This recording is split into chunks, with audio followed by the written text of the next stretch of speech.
आज हमें बचाने के लिए कोई भी नहीं है, तो सीधे चलो। Hello everyone, welcome back to my channel. आज मॉर्निंग में मैं बहुत ही जल्दी उठ गई थी क्योंकि इनको जाना था भीलवाड़ा और इनको 4:30 बजे ही निकलना था। तो इनके साथ साथ मैं भी उठ गई थी चाय वगैरह बनाने के लिए। तो ये तो अपने टाइम से निकल गए हैं, लेकिन मैं अभी अब वापस नहीं सो रही हूँ, बच्चे सो रहे हैं। तो मैंने सोचा मैं थोड़ी सी एक्सरसाइज कर लेती हूँ अगर आज टाइम से उठ ही गई हूँ तो। पर उससे पहले मैं रेडी करने वाली हूँ मेरा ब्रेकफास्ट। तो इन दिनों जो मैं ब्रेकफास्ट में खाती हूँ वो है मूसली। ये इन्होंने ही मुझे ला के दी थी। इससे पहले भी मैंने मूसली खाई हुई है, पर वो मैं खुद डीमार्ट से लेकर आई थी। तो वो थोड़ी सी स्वीटनर था, उसमें कुछ कुछ मिठास थी। बट ये वाली जो है ये बिल्कुल ही फीकी है और इसमें 15 तरह के सीड्स हैं, तो काफ़ी हेल्दी है ये। तो मैं अंदाजे से बस 2 मुट्ठी करीब इसको दूध में डाल के भिगा के रख देती हूँ थोड़ी देर के लिए। 1 से 1.5 घंटे बाद फिर ये पूरी तरीके से अच्छे से भीग जाती है और फिर मैं उसे खा लेती हूँ। तो गाइज़, हो चुका है मेरा नाश्ता रेडी और अब बस मैं उसे ढक कर रखने वाली हूँ। इतने में मेरे पास फ़ोन आ गया है मेरी एक फ्रेंड का, तो हम दोनों मॉर्निंग वॉक पे निकलने वाले हैं। वहाँ से फिर मुझे कुछ केले ख़रीद के लाने हैं क्योंकि बच्चों को मुझे डेली मॉर्निंग में बनाना शेक देना होता है। अच्छी हवा चल रही है, ठंडी ठंडी सुबह। तो ना तो गर्मी है ना धूप है, ना तो मज़ा आ रहा है। ऐसा लग रहा है कि कितनी भी लंबी वॉक कर सकते हैं बीच में। वहाँ पार्क में जाते हैं ना, वहाँ तो फिर भी थक जाते हैं क्योंकि वो सारी जो मशीन यूज़ करते हैं ना। तो वैसे भी ना रोड पे पता ही क्यों, मुझसे पता है हाथ ऊपर नहीं हो रहा आजकल, क्योंकि मैंने वो स्ट्रेच वाली एक्सरसाइज कर ली ना।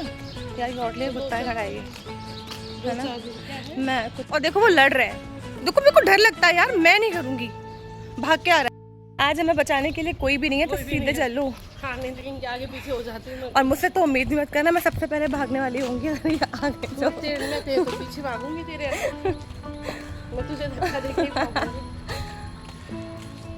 ये डॉग से पीछे इसलिए हम लोग लौट कर आ गए हैं क्योंकि इतनी हिम्मत नहीं है कि हम उनको क्रॉस कर सके। तो गाइस, हो गई मेरी खूब लंबी वॉक, लगभग 1.5 से 1 घंटा हम लोग वॉक कर लिए। अब एकदम पसीना पसीना हो रखी हूँ मैं और सीधे एसी में आके बैठ गई हूँ। बच्चे तो सो रहे हैं बेबी। मॉर्निंग में सुबह जल्दी उठ जाओ ना, लिटरली बहुत अच्छा फील होता है। अगर मैं वॉक करने नहीं जाती तो मैं सोती रहती, क्योंकि छुट्टियाँ मैंने ली इसलिए कि थोड़ा सा रिलैक्स हो जाऊँ। लेकिन 8 बजे उठने का मतलब होता है ना कि ऐसा लगता है कि आधा दिन तो ख़त्म हो गया, और जितना लेट उठते हैं ना उतना ही आलस बॉडी में रहता है। तो इतना अच्छा लग रहा है क्योंकि ये सुबह 4:30 बजे निकले हैं, तो मैं 4:30 बजे उठ गई थी। फिर उसके बाद वापस सोई नहीं, पहले तो खुद ही एक्सरसाइज कर ली घर पे, जुम्बा वगैरह, और इसके बाद फिर फ़ोन आ गया भाभी का, तो फिर मैं वॉक करने चली गई। वॉक हमने पूरा इतना सारा कर लिया हमने वॉक, बहुत अच्छा लग रहा है, एकदम फील हो रहा है फ्रेश फ्रेश। अब बस थोड़ी देर बैठ जाती हूँ और उसके बाद फिर अपना शेक बनाऊँगी। मूसली अपने सुबह सुबह भिगाई गई थी तो फिर वो खा लूँगी, बट उसका टेस्ट बड़ा बेकार है क्योंकि जो मैं डीमार्ट से लेकर आई थी वो बहुत ज़्यादा अच्छी थी, वो फ्लेवर्ड थी। आई थिंक उसमें थोड़ा सा ना स्वीटनर भी था, थोड़ी सी मीठी थी वो।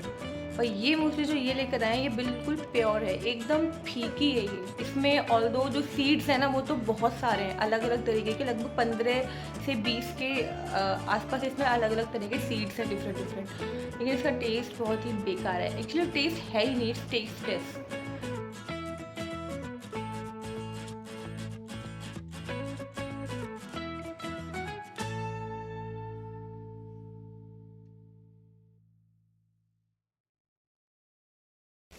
तो गाइस, अब शाम के 5 बजे हैं, सारा काम वाम हमारा कब का ख़त्म हो चुका है। और जो मैं ट्यूशन लेती थी, एक ट्यूशन हो गया है, एक बच्ची अब आएगी पढ़ने के लिए, और बच्चे बैठ के अब ड्राइंग बना रहे हैं। हाँ दिखाओ, देखो चार्वी ने क्या बनाया है। ये इंडिया, ये वॉल्नो। देखो इस पे मैंने लिखा है नॉट ऑफ विनर, क्योंकि आप सबके पापा न्यूज़ देख रहे होंगे कि ये हमला हो रहा है, और इस पे लिखा है विनर। बस अभी आधा घंटा तक और हम लोग यहाँ पे बैठे हुए हैं, बातें कर रहे हैं। इसके बाद मैं जाऊँगी सीधे किचन में और कुछ बनाकर बच्चों के लिए खाना वाना बनाकर जाऊँगी, क्योंकि जीटी जाने का मतलब है कम से कम 1 से 1.5 घंटा लग जाना। और फिर अब जब हम समर ट्रिप पे जा ही रहे हैं, अभी भी ये एक्चुअली कन्फ्यूज़न तो नहीं है, ऑलमोस्ट वेन्यू डिसाइड हो चुका है, सारी प्लानिंग हो चुकी है, बट फिर भी एक बार टिकट कन्फर्म हो जाए तब मैं इसको मानूँगी कि हाँ हमारा जो ट्रिप है वो कन्फर्म हो गया है। लेकिन जो रिजॉर्ट वगैरह है वो सब बुक हो चुके हैं, तो इसी के लिए थोड़ी शॉपिंग करनी है, थोड़ा सा देखना है अगर बालों पे कुछ करवाना है तो। ऑल्दो मैं स्मूथनिंग कराने के फेवर में तो बिल्कुल भी नहीं हूँ, लेकिन जो मेरे साथ हैं वो चाहती हैं कि वो एक बार स्मूथनिंग करवा लें।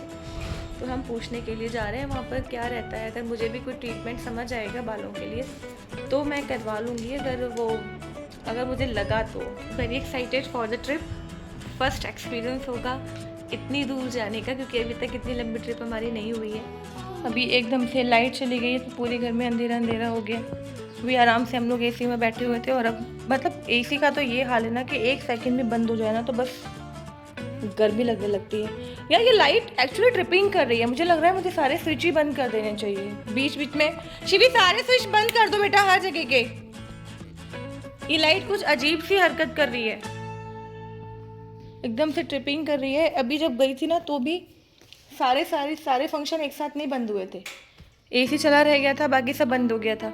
तो कोई भी अप्लायंस ना ख़राब हो सकता है, इसलिए सारे स्विच बंद कर दो जब प्रॉपर। नहीं फ्रिज मत करो, वो तुमसे होगा भी नहीं। फ्रिज मत करो, बाकी सब बंद कर दो बस।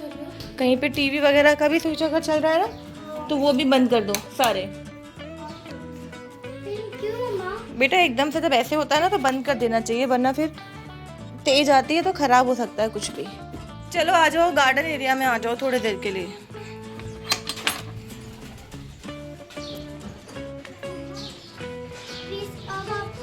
ये बेस्ट जगह है आके बैठने के लिए, अगर लाइट वगैरह चली जाए तो। बस बहुत गर्मी है भाई, यहाँ भी बहुत ज़्यादा गर्मी है, बट एटलीस्ट अंदर से बेटर है। तो गई सब शाम के 7 बजने वाले हैं और मैं तैयार हो गई हूँ। जैसा कि मैंने बताया था कि थोड़ी देर के लिए मुझे मार्केट जाना है, तो बस मैं निकलने वाली हूँ। और बच्चों के लिए मैंने खाने की तैयारी कर दी है। चार्वी से जब भी पूछो क्या बना के जाना है तो बस उसका एक ही ऑप्शन होता है कि दाल चावल चाहिए। तो मैंने दाल बना दी है, चावल चढ़ा दिए हैं, मतलब बना ही दिए हैं चावल भी। बस एक बार इसमें से सीटी निकल जाए तो क्या बच्चे आराम से खा लेंगे। फिर 1-2 घंटा लगेगा मुझे, तो फिर मैं आके रोटियां सेक दूँगी। बच्चे वैसे भी रोटी नहीं खाते दाल चावल के आगे। तो ये मैं आ गई हूँ जीटी के क्रिस्टल कोर्ट में, जहाँ से मैं अक्सर ट्रीटमेंट लेती हूँ बालों का। अब तो मैंने खैर 2 साल से कोई ट्रीटमेंट लिया नहीं है, बहुत टाइम हो गया मुझे। पर जो मैंने अपनी स्मूथनिंग प्रोसेस कराया था 3 बार, उसमें से 2 बार मैंने यहीं कराया है, क्योंकि यहाँ का मुझे हमेशा बेस्ट सूट होता है। तो बस मैं भी इनसे यही डिस्कस कर रही थी कि भैया बताओ क्या करवा सकते हैं। तो इन्होंने मुझे बोला कि आप नैनोप्लास्टिया ट्रीटमेंट ले सकते हो या ब्राज़ीलियन बोटॉक्स ले सकते हो।